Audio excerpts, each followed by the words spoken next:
They called me Persephone. As a young girl, I was different. While born in the light, I dwelled in the darkness, and I was not afraid. It called to me. I wanted to know what was there. I snuck away from the sun and picked the wildflowers of the dark woods. I came across the creatures of the dark. I was drawn to them. Their scabbed over wounds and their sharpened teeth. Long claws were merely fluffy mitts. Rather than cower in fear, I offered them wild berries and fire, and we danced in the moonlight. When dawn began to break, we nestled noses and parted ways to our worlds. The beast went to rest in the day. In the daylight, I longed for those creatures. I found only humans during the day. Boring humans, with boring emotions. They sat in their church pews, upright, and praised the new God. You know, the one with the crown and the thorns. I was rather feral, and they dragged me to worship him.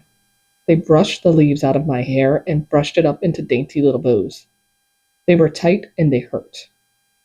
I sat hardly upright and quietly reveled in the chaos of the old gods, the gods of vengeance, creation, destruction, and fire, the gods of my beast. These humans and their emotions, they bored me.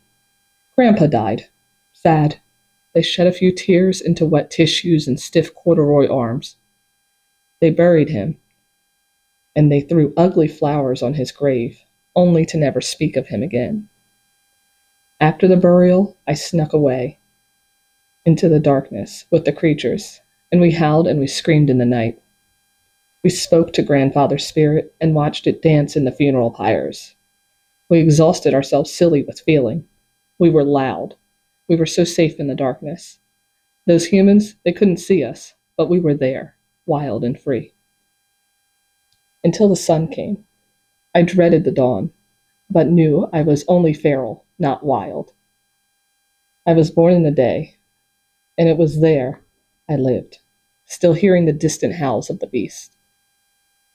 I longed for companionship in the day and night, kindred spirits, but being human simply bored me. My heart loved, but loving humans bored me. Alas, this is why they called me Persephone. They misunderstood. I loved being human. I just did not love humans. And so I was feared as the wild woman who lingered in darkness and would not stray away. Until, by happenstance, a glance of my eye one day, I'd seen a beast in the daylight. Perhaps my eyes fooled me. I looked at him again. He was fully human, but his eyes evoked the wildness and the wonder of my beloved beast. This one was special. Our eyes met there in the daylight. I'd never seen something as amazing. A beast to love and roam the daylight with. In fact, even as a Persephone, I'd figured it improbable. Beasts belong in the dark. You are a beast. He moved away, and I smiled. No, I said. I grabbed his arm, like the beast I knew. You are a marvel, a beast that walks in the sun. Like the others, soon enough, he melted into my arms and was safe. He was strong, but with the soft touch of a human. I knew what a creature of the darkness was, and it felt good. But as I told you, this one was special. This one had darkness and light. Light didn't usually feel so good to me, but his was warm and it was wonderful. When the night fell, I looked for the daylight beast, but he was nowhere to be found. I spent the evening searching in the comfort of the others, but this night was special. Not now, my friends. It is the daylight beast I want to see, and that is who I looked for. Exhausted, I settled up on a grassy hill and watched the dawn break with my friends of the night. A flitter of leaves revealed my daylight beast had been hiding all along. He looked different. I caught only a glimpse of his dark form, a long thrashing tail, scales and mangled fur. Only a glimpse. I embraced him. I don't understand. You are a beast. You thrive in the darkness. Why do you hide? I am a terrible creature in the darkness. I hate myself in the dark. I will hurt you. I am not afraid. I will not let go, I said. And I did not. Another day, I sat in the pews of the new god. Abigail is the patron saint of all widows. Like Persephone, she sees destiny. She sees her husband's doom. Here's what you should know. My daylight beast was not meant to be. He was an anomaly. The beast and the human could not agree on how he was to be made, and so he was both, and yet neither. This is an extraordinary situation, you see. And while the resulting daylight beast is the one I love so, it created a deep chasm in his heart, a void that nothing could fill. But he was a special type of beast. He hid the chasm well. He grew around it. He shined so bright, even my own eyes were blinded to the void as it grew with him. He filled it with the noise of love and pleasure and joy, laughter and gifts. My beast and his void transformed at night. He could hide his terrible creature no more. It was under the cover of the fully glowing moon that he took his full form. I stepped back, only slightly. He basked in the moonlight, warped back, snarling teeth and fur spiked with dried blood. He was large. His void was growing inside of him, and it was making him big. Don't hide it. I love you so, darkness beast. I am Persephone, captivated by darkness. Darkness and daylight beast were one. I feared not. Please help me. I don't want to be a beast anymore. I embraced him. The only way to not be a beast is to not be. I want you here with me, beast. I love you as you are.